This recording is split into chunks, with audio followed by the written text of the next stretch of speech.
Thank you, Ms. Esther. This is the Somos DLI Parent Meeting, November 15th, 2023. Welcome, everybody.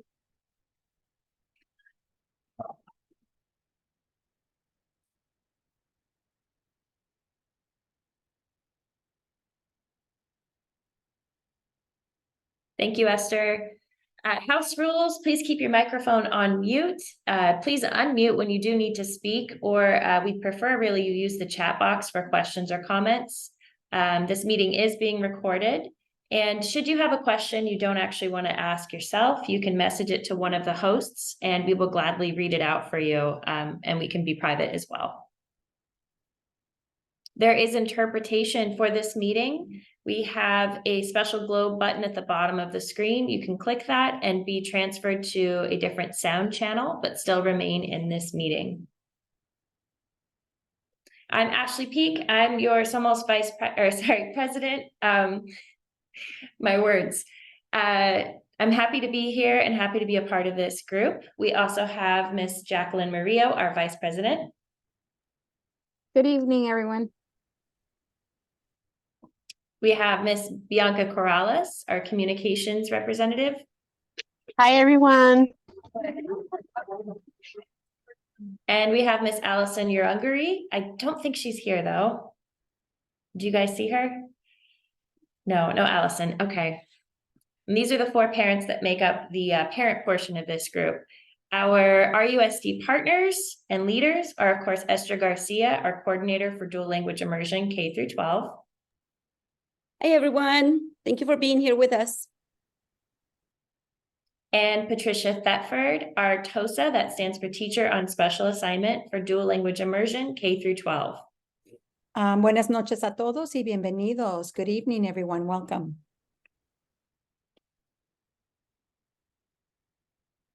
Okay, and once again, Somos DLI monthly meeting. And we really should change that because now they're every 2 months. So a bit of background information. Somos, meaning we are all Somos. The goals of this DLI group is to provide resources to DLI families to ensure success, to help foster communication between school sites, parents, and the district, to enhance engagement of all stakeholders, to encourage ideas and opportunities for students, and to help develop the roadmap for families. Tonight's agenda includes a presentation from the public library on resources they offer. We will also have school resources by Mrs. Pantoja, a DLI teacher at Washington Elementary. Woo-woo! And some announcements from DLI. Okay, without further ado, I'd like to invite Melina Velasquez, and it sounds like Yesenia in partnership for their presentation. Hello, can everyone hear me? Yes. Yeah, awesome. Yes, so we are with the Riverside Public Library, both Yesenia and I. Real quick, Yesenia oversees the Eastside Library on the Eastside part on University, and I oversee the Casablanca Library. In addition, she oversees the literacy program that we have here at RPL, and I'm the outreach coordinator. So let me go ahead and share my screen. Give me a sec. Share screen. Here it is. Hi, Melania. How do you say your name? I gotta say your name right. Melina. Hi, Melina. I can go ahead and present for you. Cool. I have your slides in our presentation. All I need is for you to tell me when to move ahead. Okay. Okay? All right. Okay. Just say change slides and I'll change your slides. Thank you. Thank you. Okay. So we're ready to change slides. We'll hop into the meeting. So real quick, we just wanted to go over our public branches. We have 8 in the city of Riverside. Next slide. So this is just some basic info. Our first 2 are Arlington Library, their numbers, their addresses. Next slide. We also have the Salvador J. Casablanca Library and Special Sergeant Jesus Estran Eastside Library on Chicago. Next slide. We also have the La Sierra Library and the main library. I don't know if anyone has had the chance to check out the new main library in downtown, but if you haven't, it's a great branch to check out. It's gorgeous, lovely views of Riverside. Next slide. We have Marcy and it's Orange Terrace. I think the picture got in the way of the font, but that's the Orange Terrace Library. My apologies. And I believe those are it. So that's all of our 8 locations. Next slide. And then we just wanted to share that we are now open on Sundays. So now we are open Tuesday through Sundays, 10 a.m. to 6 p.m. Next slide. And then our library services, we're just going to dive into that. Before anything, we want to encourage getting a library card with the Riverside Public Library. You can check out up to 25 items at one time. It grants you access to our computers, our laptops, our online resources, free use of our study rooms, and more. I also provided the link down there that should take you to our online application. So if you don't have a library card with us, it's a good spot to get started. Next slide. And then also a quick plug, we wanted to plug our new laptop kiosks that we have at all 8 locations. So it's very neat to check out, to use in the library. But it's great knowing that you can find any place in the library to use our laptops. So we're very happy to have that. Yes. And then this is just if you wanted to see our library events, you can scan the QR code or visit the library's website. Next slide. So I wanted to talk about our Vox books. So we've had Vox books for a few years now, but they're very neat. They provide professional audio narration, and we do have them in different languages aside from English. Like these right here that I took a picture of. These are books in Spanish, so they're talking books, and you can hear the story in Spanish, which is really great, and you can follow along too. We also have them in different languages too. I think Mandarin Chinese, Tagalog, just to name a few. Next slide. And then I also wanted to highlight just the collection of books that we have at all 8 of our locations. We are expanding our Spanish book collections, so definitely come and check out the new Spanish bilingual books that we have at each of our locations. And I also attached the link to our catalog so you can browse and see what we have in our collection. Next slide. And then I also wanted to highlight a few library programs that we have. So we do offer bilingual story time at La Sierra Library on Tuesdays at 4 p.m. And we also have it at the Orlando Library, and that's Thursdays at 11 a.m. And stories are told in Spanish, rhymes, the sing-along songs are in Spanish too. So, next slide. And then I'm going to have my colleague Yesenia take over. My part came up super fast. So hello everybody, my name is Yesenia Littlefield.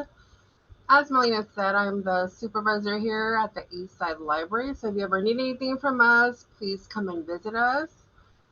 But I'm here to talk about the adult literacy program. So we're a 2-part program. Our first is adult literacy. The second part is our family literacy program.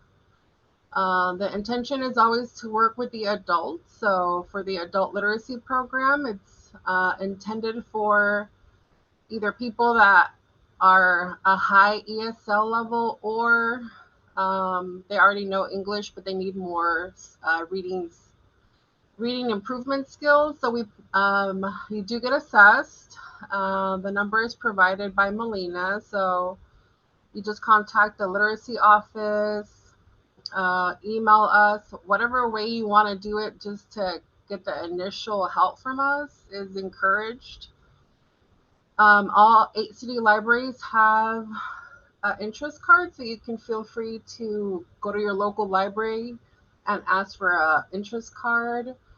The assessment is here at the Eastside Library. We just assess to see at what level you are. And then if you qualify, you move on to the program and you get matched with a tutor. All services are free. We provide instructional material. Our tutors are trained or they're former educators.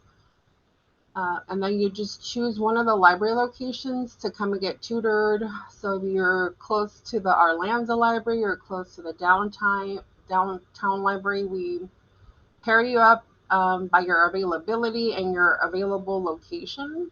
So it's super easy. And then you can be in the program as long as you need to be. Our goal is always to graduate our adults out of the program. So once you reach your goals, we want you to go to the next step, whether it's adult school, whether it's college, whether it's a better job. We work with student needs. So it's a really good program and a good resource for adults that need that help. Our family literacy is for those parents that qualify. They might need some support in their literacy skills. They want to learn, but they don't have the time. So it's a great way to join a program where it's focused on literacy. And then you could just join. You don't have to enroll for that. You just show up. Just recently, we had a family food literacy program here at Eastside. So we've partnered with somebody from Riverside Health, and they came and talked to parents and families about eating healthy recipes. On December 6th, we're going to have a family literacy story bead program at the Marcy Library. We host book clubs. I think early next year, we'll have a family book club. So you come and get a free book and you read together as a family, and then you join at the main library or other libraries and discuss the book that was read or the chapter. So it's really fun activities, but all encouraged to get that literacy with the literacy of books and reading and anything to do with it. So if you're interested in any of them, you have our contact information, so you can reach out to me, or Melissa is our family literacy coordinator, and you can see what's going on. Next slide. We're also looking for tutors. So if you're ever interested in being a tutor, or you know somebody that would be a great tutor, those retired teachers are always great resources for us. So it's very easy. We have the QR code. We have again, you can contact the literacy office. Even the interest cards that we offer at the library are also for our interested tutors. So if you're interested, just turn in a card or call us, and we'll be happy to help. Next slide. Now we're talking about e-resources. So we know it's hard to sometimes find time to come to the library. So especially after COVID, we realized how important our digital collection is. So one of the goals of the library as an organization was to increase our online presence. So we've added some good resources for parents and families, like the cloud library. So if you can't make it out to the library, you can check out using your library card, an ebook, an audiobook. We have both in Spanish and English. And I know for me, I'm a DI parent too. My daughter is in dual, so I know when we couldn't make it out to the library, the cloud library was a great resource for us, so we can pick some of those Spanish books and read together. And it's really simple to use. Most of the time, there are a lot newer books, so it's a great resource, like I keep saying. Next slide. So then we have some additional resources like Brain Fuse for any parents that need help with homework. Brain Fuse is a great one to use. It's an online tutor resource. Again, you log in with your library card, and then there's somebody there that can help you. Pronunciator is a great resource just for those to learn a new language or build off a language. And then Británica Escolar is another one for parents and families, like an encyclopedia online. Next slide. And then we wanted to share some online programs, right, Melina? Yes, specifically, we do offer our story times online too, if you're not able to make it in, including our bilingual story time presented by Yesenia here. So definitely check those out too. It's just something fun and entertaining to go to listen to if you're unable to make it to any of our in-person story time. There's a backlog, so sometimes I think we keep them for a few months, so we can always go back and see previous ones. They're usually about 30 minutes, and I try to do both English and Spanish for families that do join, and we sing songs both in English and Spanish. So I really try to present both languages when I do the online version. So if you have time, check us out on a rainy day like today. It's a great resource. You can sit together and watch a little 30-minute story time and get that literacy in. Next slide. Any questions?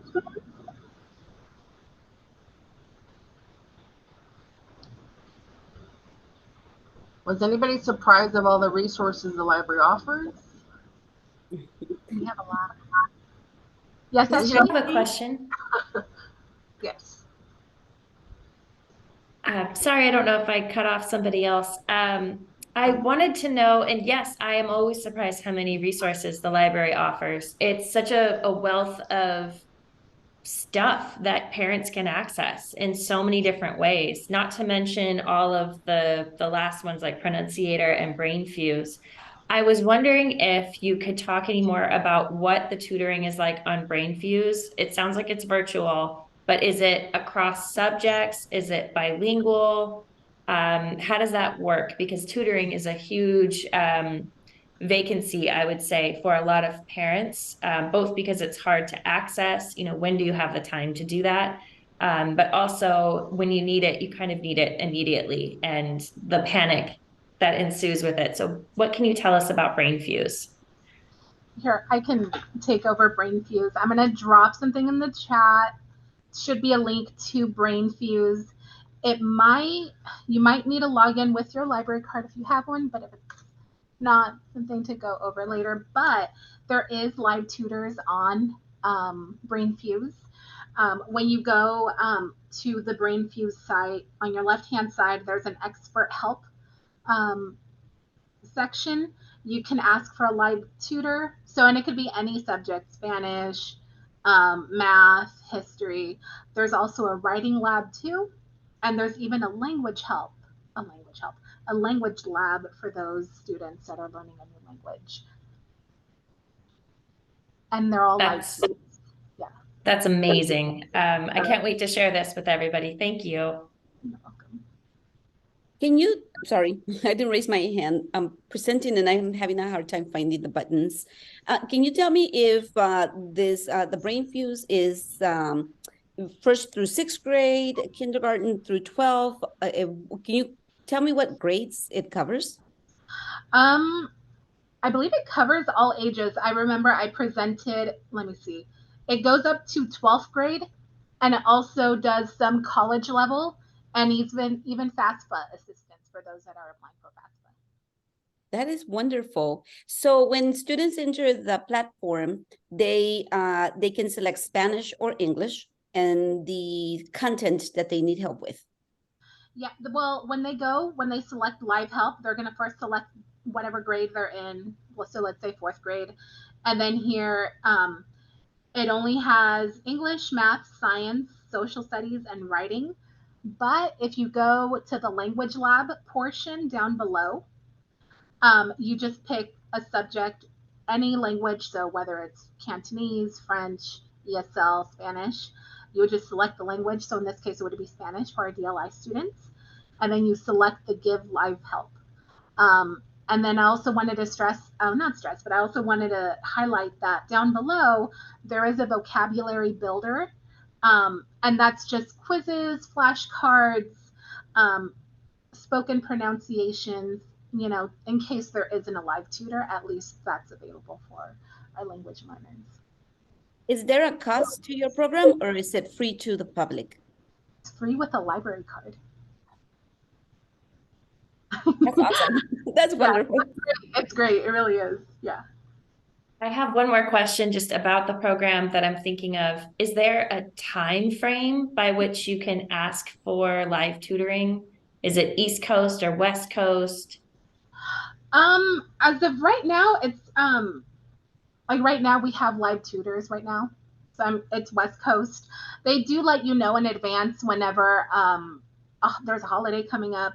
So for instance, right now there's a disclaimer saying that they're not going to be available from November 23rd through November 25th. Okay, And they'll which let you is know. fair. Yeah. Yeah. I just went into the Spanish where the vocabulary builder is, and I checked for tutor availability. And just for that one is from 10 in the morning to 10 in the evening. Oh, okay. So Wow. I don't know if all of them are the same, but at least for that Spanish section, that's the time frame that it's available, that the tutors are available. Well, that's good. Yeah. Miss Ashley, I don't know if somebody's monitoring the chat box, but I see 7 comments or questions there. Will somebody be monitoring the chat box? Yes, I can do that. We have one active Mhm. question from Pantoja asking if we have a flyer we can send out to parents with these resources, especially Am I for Brain frozen? Fuse. Sorry. Mm-hmm.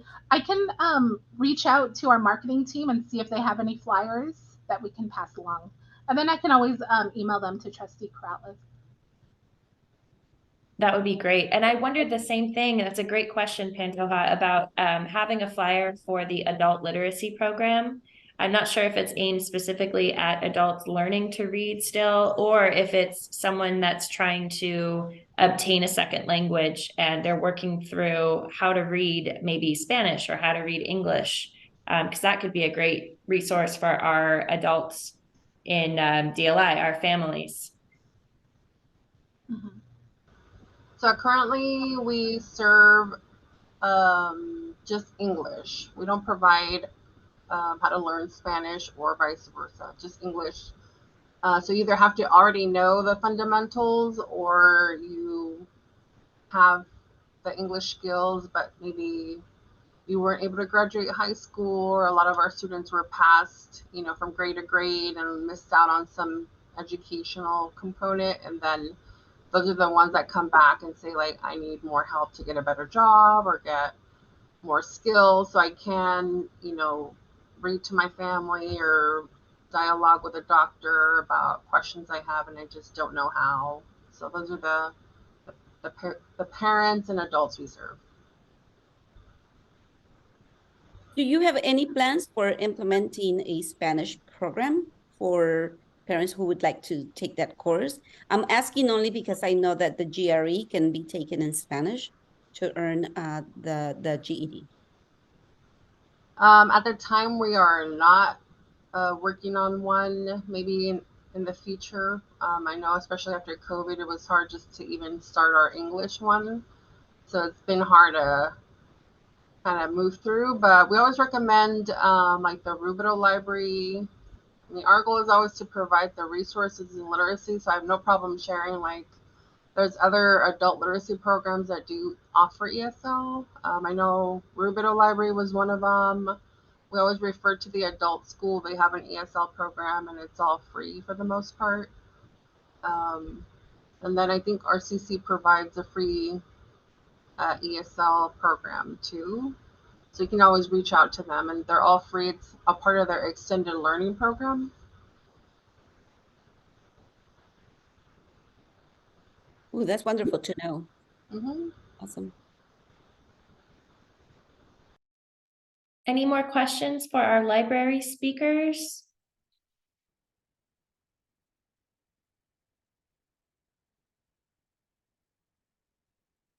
I'm not seeing anybody. We really appreciate you both being here with us, and thank you so much for taking time out of your evening to speak with us and share all of these amazing resources.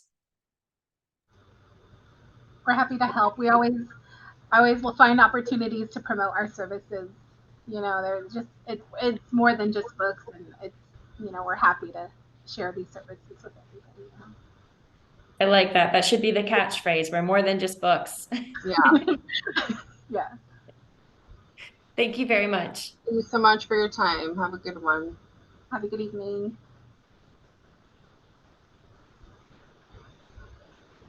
Okay, moving right along, we would like to invite our teacher, Mrs. Liliana Pantoja, to speak about school resources. Hello, everyone. Buenas tardes a todos. I hopefully you could hear me. I'm under the weather, so I'm kind of like not fully there, but hopefully I'm doing good in this presentation. To move on to the next slide so I could present myself. Next, thank you. So my background, I have 2 BAs in Spanish and Liberal Studies, 2 credentials in BCLAT and in Spanish credential, 2 masters in general education, and then advanced teaching practices. This is my 12-year teaching all in the DLI program. I've been 10 years in our USD, 9 years in kinder, and 1 year first grade virtually. So I had the pleasure of having my son last year as a student, and it was great seeing how he learned more about the culture and about the language, and just me being able to see how the kids understand a little bit more by teaching my own son. Next slide. And I am at Washington Elementary. Sorry about that. So here, as you know, it's also linked to the slide that they're going to share later on, but we do have the dual language immersion language allotment plan. And right now I'm just going to focus on kinder, but I do have other resources for other grade levels that some teachers provided. So just basically, this is mainly for like incoming kindergartners or parents who have kindergartners first year in the program, because I know sometimes it's a little bit hard when they're entering kinder to see how like they're doing academically, because you know, in English they might know all the letters and all the sounds, but when it comes to Spanish, it's like transferring to a new language, transferring to a new comprehension, and just understanding everything overall. So at Washington, can we do this next slide? In kinder, it's going to be 1 by 1. Sorry, just because I want to explain a little bit better on more. Go ahead and just keep clicking. So in kinder, we focus mainly on the vocabulary, especially at the beginning. So for the first trimester, it's just heavy on vocabulary and on comprehension, especially just reading text that the students can understand and be able to see in both languages with the English counterpart, and just being able to, for them to understand what we're saying in Spanish, what we're saying also in English, and seeing the comparison. We also focus on lots of letter sounds. I can tell most of the parents, even though naming the letters is part of the standard, we focus more on naming the sounds, because that's what's going to help the students be able to read. So once they know how to do the sounds by letters, now they're going to be able to read the syllable. So I know at school we have the blending board. So during parent-teacher conferences, the kindergarten teachers, we provide our little flashcards to the parents where they could practice, and you can make flashcards or whatever that you have at home is a little bit more tactile for the students to be able to blend them together. And at first, some students might go pa, pa. So the goal is for them to just quickly go pa, ma, sa, and all the sounds that we practice in the class. And then little by little, eventually they're going to be able to read a word. And then like I tell parents, we don't focus on being a real word. It could be a nonsense word. So for example, here we have ma, pa, and then the goal is for them to just read mapa. But at the beginning, it's just practicing with them, blending it and being able to sound it out, and then just switching it together, even though it makes pama, which is not a real word, just for them to know also that they're able to decode, and then for them to understand whether it's a real word or not. And that's how we see if their vocabulary is extending and they're able to apply it as well. And then we also have the little decodable readers that I have in another slideshow that you can have access to them. I know for us in Washington, we give the students during our parent-teacher conferences the book #1 that Ms. Stefford created along with Ms. Capisano. And those are just for the students because they're decodable. I know a lot of times you go to a library book and they're like, the books are a little bit harder for the students to understand because some of the sounds we have not reviewed in kinder. So the decodable books that Ms. Stefford and Ms. Capisano created, those go along with the order of the letters that we teach. So we encourage the parents to practice at home. We read them at school as well, just for them to be able to decode, which is the beginning, just be able to read them together. And then afterwards we focus on comprehension. And then later on we focus on the fluency. So it just depends on whether your student was able to whether they came with knowledge during kinder, they're going to be able to reach book number 8, which is the last book they got, or they're going to be able to slowly go into book number 4, which is for us in kinder, that's the goal for the students to be able to reach book number 4. And then our higher readers who came into reading, they're probably going to be book number 8, or then just move on to just reading any books in the library. Because when they reach book number 8, that means they're like reading all the sounds, even the ones we have not taught in kinder specifically, but they're able just to use their resources to be able to blend words. And along with our knowing the number, the names of the words, the letters and the sounds, it goes on to the writing. So being able to write simple sentences. And at the beginning, we do have simple sentences with using the high frequency words like yo veo una, and then we do the M and the P. We do the vowels first, and then we do the M and the P. So they could yo veo un mapa, yo veo una un puma, just switching it and being able to use those words, and just for them to be able to feel comfortable being able to segment the words. And in Spanish, because we have longer words, we use it by syllables. So we'll tell the students, like, now you're going to write your own sentence. We're going to write together yo veo un, and then let's say they're writing mesa. So atrapa la palabra, catch the word mesa, first syllable me, and then they have to say the sound and then they have to write it. And then what's the second syllable? Sa. What's the sound? And that way they're able to spell the words correctly. Especially right now at the beginning of kinder, you might have some students that forget to do the second letter or the last letter, and it's okay. And I tell my students, as long as you're able to have some sounds in it, and then that just encourage them for them to be able to just let go and continue to writing by providing them with more vocabulary as well. And then the high frequency words we do, we review them as well, and they're also in the next slide that we're going to be showing. So one of the targets as well, because they're becoming bilingual, whether they're native Spanish speakers or native English speakers, we focus on the target language in both languages, but especially in the target language, and being able to answer complete sentences. I know at times at home, we're just used for them to give us one word. And here in kinder, we're practicing with the academic vocabulary and being able to answer in complete sentences and being able to use the academic Spanish. I know at the beginning, especially in the first trimester, most of the students are answering in English if they're native English speakers. But as teachers, we just encourage them to, we say it in Spanish for them, and then they'll just repeat it. And that's how they acquire the vocabulary. So as we were talking about the grades, I know a lot of parents, when they see the progress reports, they're like, oh no, what's going on? My student was doing so well in preschool or in TK, they were advanced because they knew all the English. And then here comes the progress reports, and all of the students at Washington, they received this letter along with the progress reports. Even though some students are meeting the standards, which is like to give it to all the parents just for them to know where their students are at and what we could be working at home as well. So I know at the beginning it's an eye opener for a lot of parents, because they're expected their children to be more advanced, because in English it was. They just have to come with an open mentality that they are learning a second language. It is something new for them. Sometimes the students do shut down because they're listening to Spanish all day long, you know, and sometimes they just want to have the conversation with the teacher in English. It's just hard for them to be able to not have that conversation with the teacher in the language they're more comfortable in. So just being mindful that at the beginning, some students will struggle just because they're learning a second language. Next slide. So here you can see if a student already came with some knowledge about letter sounds, like if they're into preschool and they're able to, some of the letters do transfer into Spanish, so they're able to tell me most of the sounds that they transfer in English. Now they're getting like a 2. If the student is not reading fluently, like if they can read the word mapa, lata, puma, just like that, then they're getting a 1 in reading fluency, because they're not able to read a whole book just by themselves and being able to understand the comprehension as well.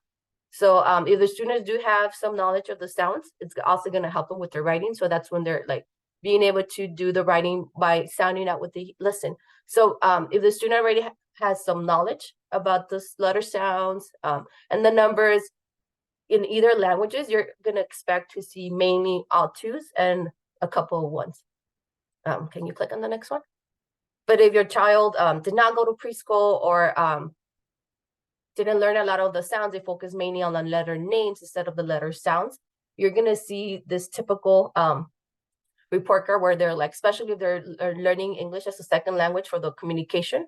If the student at the beginning, I know they don't want to try to say it in Spanish, right? They just want to communicate in their native language, or like when you're reading a book, they're like not really interested in what you're reading just because they're getting comfortable in the language and they're still not there yet. But it's really common for this for the first trimester at least to see both of these report cards, because the students are getting used to learning the Spanish, the sounds in Spanish, and being able to blend it. And as you see on the writing portion as well, they're able to respond to the prompt, but they're not able to write it by themselves, because in kinder, the standard is for them to be able to use their picture dictating and being able to write it by themselves. And in math, usually they're stronger in math because the numbers are both in Spanish and in English. And then if you go to the next slide,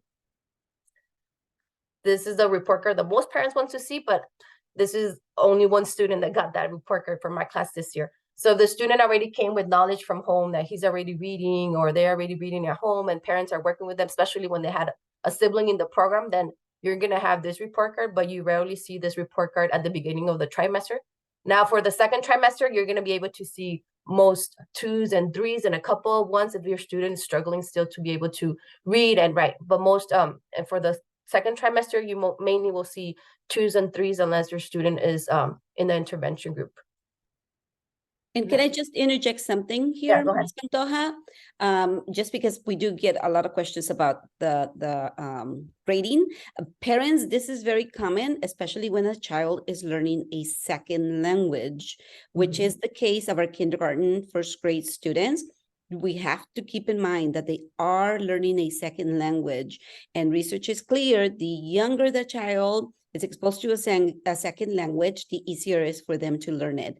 So be patient with the grades, like Ms. Pantoja was saying. It is very common. This happens to our own English learners when they are learning English. So don't be discouraged. Don't panic. Don't stress out. This is just telling you that your child is on their way to learning English, and by the end of the school year, the grades will change from a 1 to a 2 or a 2 to a 3. So please be patient. Yes, thank you for that. Definitely be patient. Just like the students are patient with us when they don't understand, parents have to remember to do the same at home. Next slide. So there, that's a kinder and first grade slide. I mean, it's usually the same thing if your student is struggling in knowing the letter sounds. So I created, when the pandemic, when it was here, a Google site where there's a lot of resources.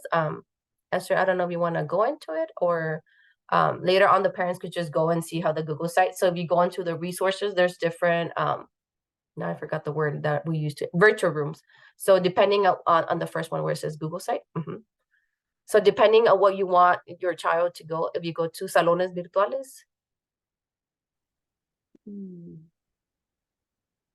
and then it just has different resources on what you want to do. Like it's either like, do you want reading in Spanish? Do you want books? Do you want to focus on the phonics, or being able to focus on the self-regulation? There's also brain breaks in Spanish and being able to draw. Those are in English, however, the kids really enjoy it, and they're just there for you to go and search around. And there's also math manipulatives that you could do online. So it's just depending on what you're looking for, you just go in there and then you just click on the picture, and it's tied to either a song. So I have to go back and reset that one. I guess I didn't. Right.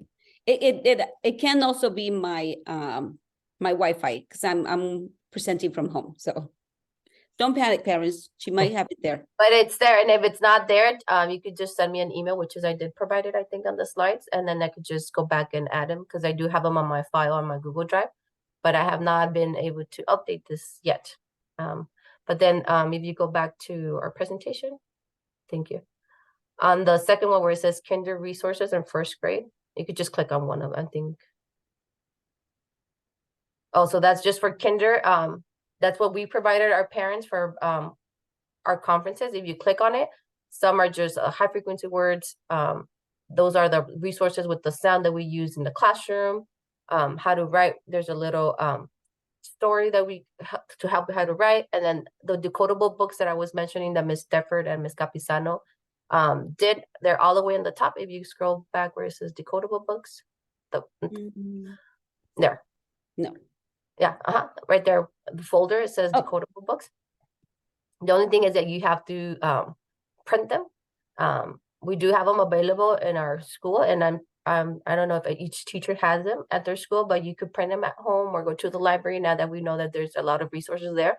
So in kinder, like I said, we focus on mainly on the students to be able to read up to book number 4, even though we do have some young readers who are already past book number 3. And the goal is just for the students to be able to read, because they are decodable with the letters that we're teaching. So you could just download that as well. You want to go back to the next slide?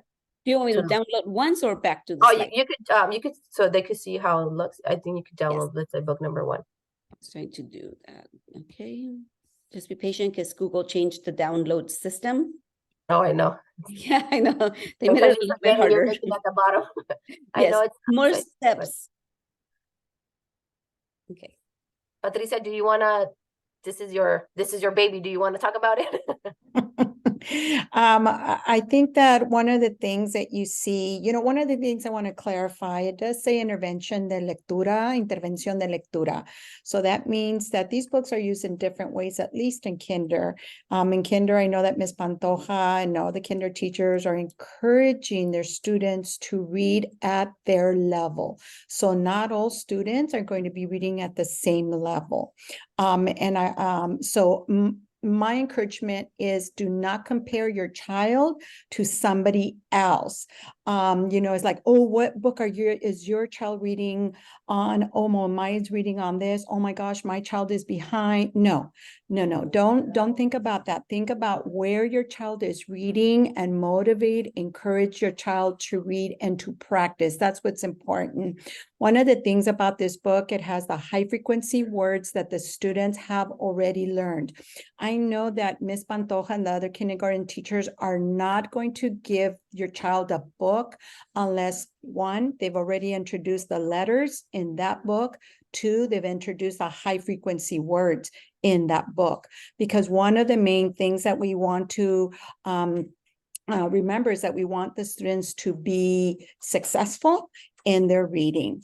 So when that child receives that book at that particular level, if it's, book 1, 2, it's because that child is ready to read at that level. Doesn't mean that they can read all the stories, but you encourage them to start with the first story and practice. One of the things is, like she says, they're decodable because the students they're looking at the letter that they've been practicing for that week, or maybe a few weeks ago, with that letter that they've already learned. So we provide the syllables, the words that they're going to see in the stories, and then it's very short stories. The reason they're very short is because we want the students to focus on decoding the stories, and not so much on the comprehension, especially in the beginning of the year. Comprehension starts happening the 2nd and the 3rd trimester.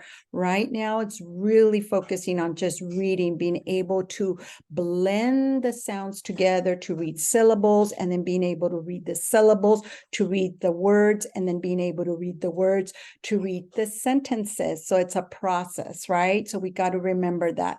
And then these books are also used really for intervention in 1st grade and in 2nd grade. For those students who might be struggling with reading, then these books are also used as part of our intervention in small group setting. So sometimes our student will come with a book that he needs, to practice with. So the teachers are really aware of where your student is reading, at what level they are at. And like Patricia was saying, they are short stories. So I do encourage parents not to read it for the kid, because sometimes the student would just memorize it instead of them decoding it. So just allowing them the opportunity to try it, even though at the beginning it won't be perfect, but eventually they'll get there with more practice. Yeah, you could go back to the slideshow. And then I do have some resources from 1st grade as well. Ms. Garcia shared some resources right next to it. And then you could just click on there and there's gonna be, Like on the first grade? yeah, Okay. click on the first grade. There are the rest of the decodables, books 5 through 8, and then they have the writing process. They have also provided a fluency passages for the students to be able to focus. Because now in first grade, they're focusing mainly on students being able to read a little bit faster. So now in kinder, they're able to decode the words and being able to blend it. Now in first grade, we're being able to practice the fluency. Especially book number 8, sometimes it's a struggle with students in kinder because like Miss Stafford was saying, it's used as an intervention from first and second graders. And so sometimes we do have students who are already reading, so we don't want them to just stay behind and not continue to progress. That's what we decided to use these books as well to help them continue to advance and make progress with their reading. And then you will see as they progress from one book to the next level, the stories become longer. And they contain more academic vocabulary or vocabulary that they're going to see. They're decodable, they're very specific because they only contain the letters that they've already learned or are learning. So that's a big difference by just picking up just a book in Spanish.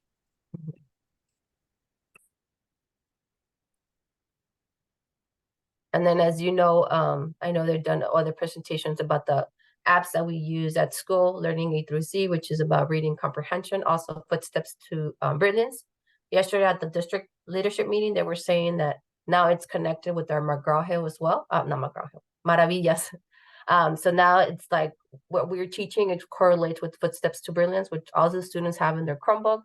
Great minds, I know sometimes, especially in the upper grade or with great minds, you could look at the videos in Spanish or in English. So if your child is learning Spanish as a second language, then you might encourage them to look at it first in English so they're able to understand the vocabulary. Now then you switch it to Spanish for them to be able to being able to connect it to the Spanish vocabulary. And then Dreambox, the kids love Dreambox, and it's correlated to the standard. So the more they do it, it's going to keep on progressing. So it starts with basic math, and then little by little, I track their progress and I show them how they're moving on to like first grade standards. So it's not just like jumping from here to there, just being able to do a game and continue to do it thoroughly. And then for Brain Pop, there's also all sorts of comprehension and vocabulary that the students could pull from those websites. And then those are just a lot of videos that we use in our classroom for students to be able to learn the ABC, to the initial sounds, the ones that we use from estrellitas, to be able to read syllables. So even though it's in English, there's a couple of videos that are all in Spanish. So you could just click on the link and then it just takes you to the website. So you could click on Leyendo Oraciones. Let's see what. Oh, sorry.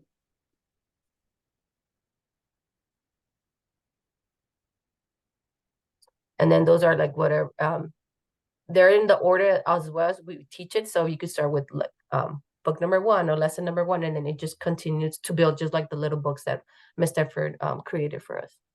Would But you like to play one? If you like, yeah.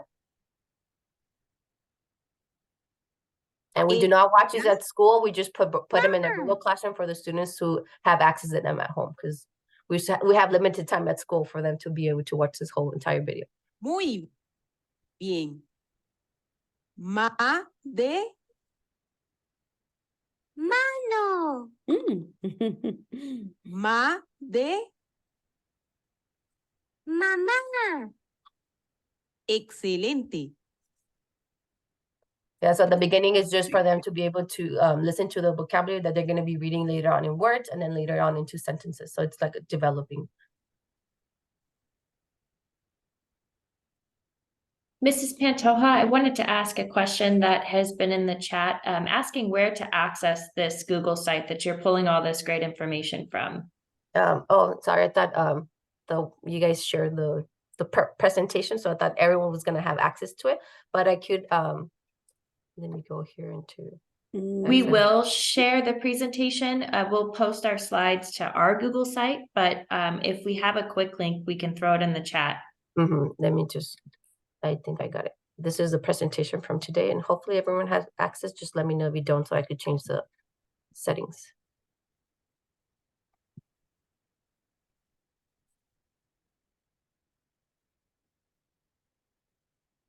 So I know when I asked the teachers to provide me with resources, it was during parent-teacher conferences and report card time. So you might not see all the grade levels just there yet, but is a live document for the for teachers to be able to upload resources. If you could just go back to the other slide. And Mrs. Pantoja, while we're still on this, it sounds like we still need access to get onto that Google site, but not something you need to fix now. The Google site or to the Google slide?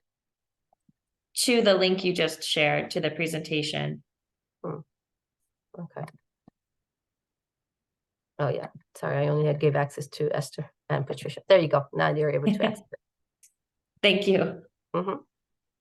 So where it says on top, resources, I think you could click there on the link. I know it's really tiny, or if it's, probably I didn't do it. I'm not quite sure.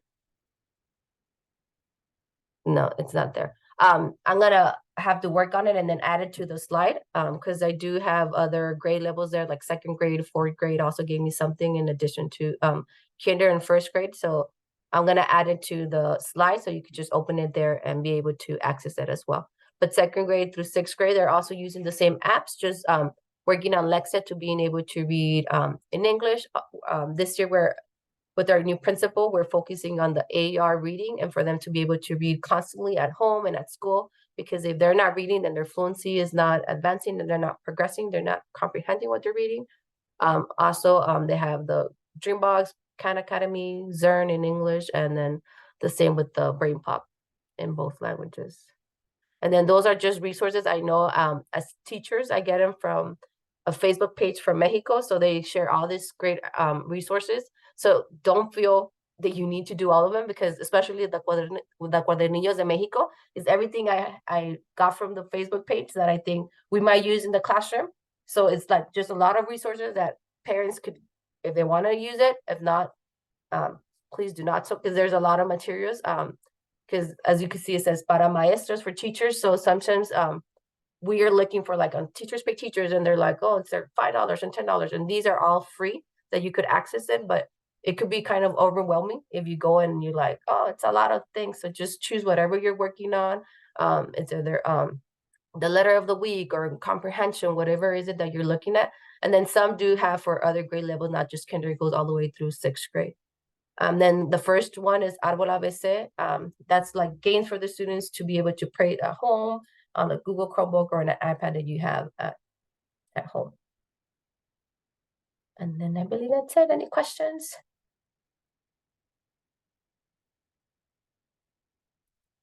So I'm reading, are there any conversations about taking math out of Spanish in upper grade elementary? Esther, do you want to talk about that? Because I know we talked about it in our meeting. Yes.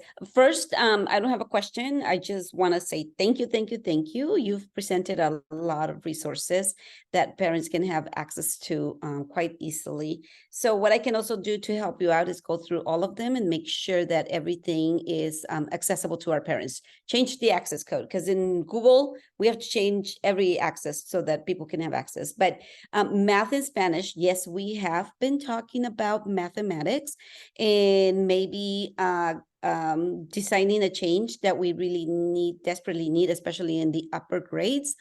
One of the trainings that we are bringing to our teachers is called Elevation Math. It is a wonderful, wonderful program that is showing great results for our English learners. And we can also use it with DLI because they are also a second language learner group. So what it does is the student can learn the math concepts in Spanish and have a dictionary in English right next to it, or they can learn the concepts in English and have the dictionary right next to it in Spanish, so that they can make that relationship between the two languages. So that is one of the trainings that we're bringing. But when it comes to maybe changing the math from K6 Spanish to alternating it like we alternate the other content areas. So we're talking about that. We are talking about it with our DLI leadership. Mrs. Pantoja is one of our leaders. And so we are discussing.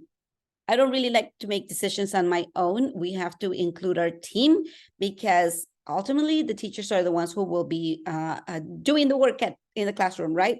So parents, I am working with a wonderful group of DLI leaders who are all classroom teachers, and we will hopefully have if we need to have a new design for math, we will hopefully have it by the end of this year. We are not going to make any changes until we talk to all of our teachers. We survey our parents. We have to let you know and make sure that it fits also with what you want us to do. And of course, our district leadership, our superintendent, our directors, our assistant superintendents, everybody has to be part of it in making any kinds of changes. So if we are going to make any kind of changes, we would like to start in the new school year.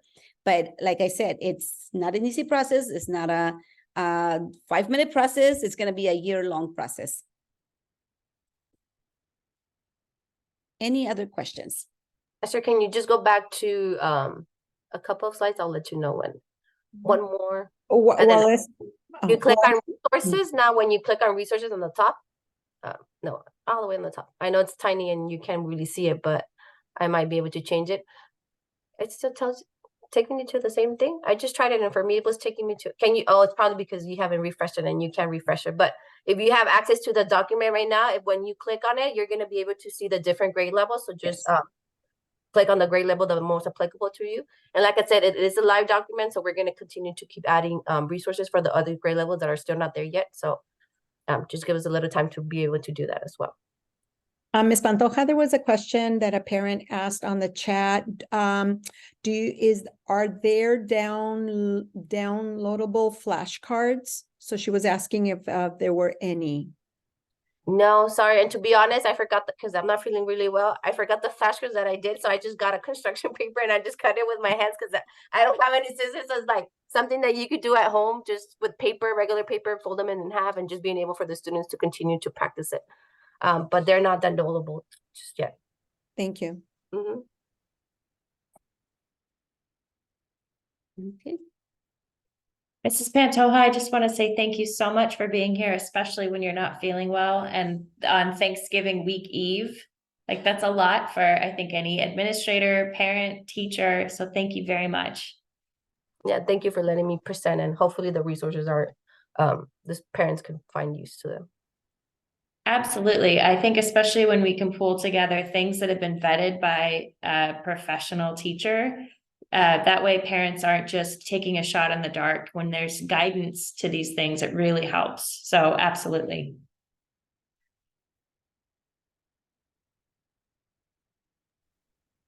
I also wanted to hop on here before we go, Pantoja. This is Jackie. I just want to say thank you so much for being Por ustedes estoy aquí. yes, for being a gem at our school. We appreciate everything you bring, the culture, the resources, the knowledge, You're gonna and make me cry. I'm gonna turn on my I'm a crier, so I'm like, whatever you say, I cry. But thank you you. so I much. really appreciate you guys too as well, because of you two, the DLI, Somos DLI started, and I know Esther and Patricia have been wonderful also to be able to deal with you guys. So whatever I can do to help, I'm there. So even though you're not a Washington parent, you're free to email me at any time. I do try to respond quickly, so just don't bombard me with a lot of emails. Thank you. Gracias. Okay, moving right along, we've got some DLI application dates here. If you are in the throes of applying for that 2024-25 school year, you can apply today at the link here, which is of course the riversideunified.org/DLI section. It sounds like January 29th, 2024 notices will begin to be sent home. Do you want to say anything more about that, Esther? Yes, you did a wonderful job explaining. Oh. Yeah, thank you, Ashley.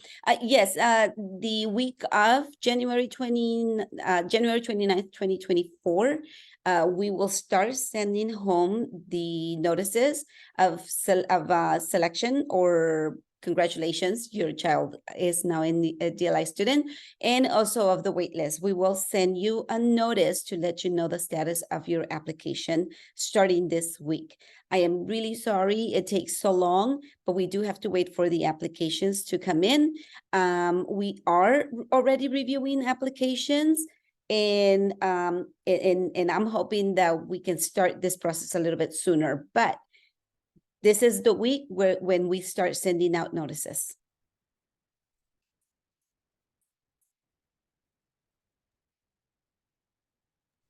We have some questions. I had to go onto my cell phone, so somebody's asking, is the committee for parents to join on the decision on the math program? That's a great question. And we definitely will include the parents. Parents, we will not make any kind of big changes like that without you being involved. And if a committee needs to be implemented, we definitely will invite parents to join a committee. We are at the very beginning discussions about the math being alternated into English or keeping it in Spanish. K6 the way we have it right now, but I promise that you will not be left behind in making such a big decision.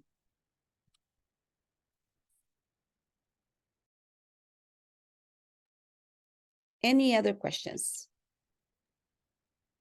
There was a question about the application. Somebody is asking if they should receive a confirmation email once they submit their application. You should receive it. You should get a prompt that says whether you want a receipt or not. So please click on yes, you do want a receipt. If you don't receive a receipt, do not hesitate to email me. I've been getting many emails regarding the application, and I am more than happy to check our list and see if we did receive your application. I will let you know if we received it, not received it. If we do not receive it, if I do not have the name of your child on the list, that means that you did not press that submit button. You can always go back to the application. You will see your application completed. All you have to do is hit that submit button. Okay, any more questions? Okay, Miss Ashley, it's all you again. Okay, coming back on. Someone did private message me asking if all of our meetings are like this, and I said yes. I hope that was the right answer. We also have a backlog of all of the recordings of our meetings and the slide decks. We post both of them on our Google site, and we'll share that at the very end so you can have access to it. We also have a Facebook page, which is where we post our Google site link sometimes, just in case parents have forgotten how to get there. So fall break, some important dates: November 20th, 2024 through November 24th, 2024. Students return to school on Monday, November 27th. Okay, I was happy 2024. I've been writing this year so long. It's 2023, parents. I am very sorry for that mistake, but it is 2023. I guess I want this year to go and then have the new year. But yeah, your children return to school on November 27th, 2023. They do not have a full year break. Sorry. I read that just like somebody reading a teleprompter, just accepted that was the year. Our next meeting will be January 17th, 2024, actual 24, also on Zoom at 5:30. We have changed the format of these meetings. They're no longer once a month. They are now every other month. And the last one being March 20th, 2024.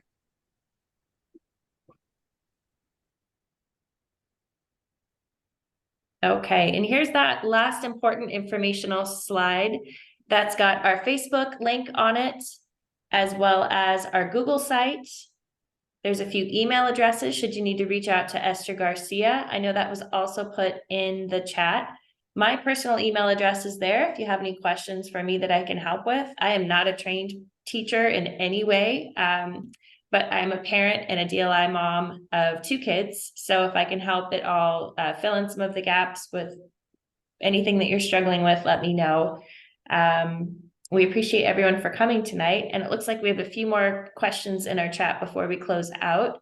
iPhone MG is asking, do you need to register your kindergartner first at his or her home school prior to submitting the DLI application? Yes, please, parents, register your children at their school of residence because what we do, we need to know where their school of residence is so that our district can go in there and change that into the DLI school that you need to be at. There's another question in Spanish. Buenas tardes, mi hija está en primer grado en DLI, pero esa no es su escuela de residencia. ¿Tengo que volver a inscribirla? No, you do not have to reapply for our DLI. You do not have to submit another transfer for DLI. Our students automatically rolled over into their new grade at the school they are at. So if your child is at Mountain View, they will continue to attend Mountain View until the 6th grade.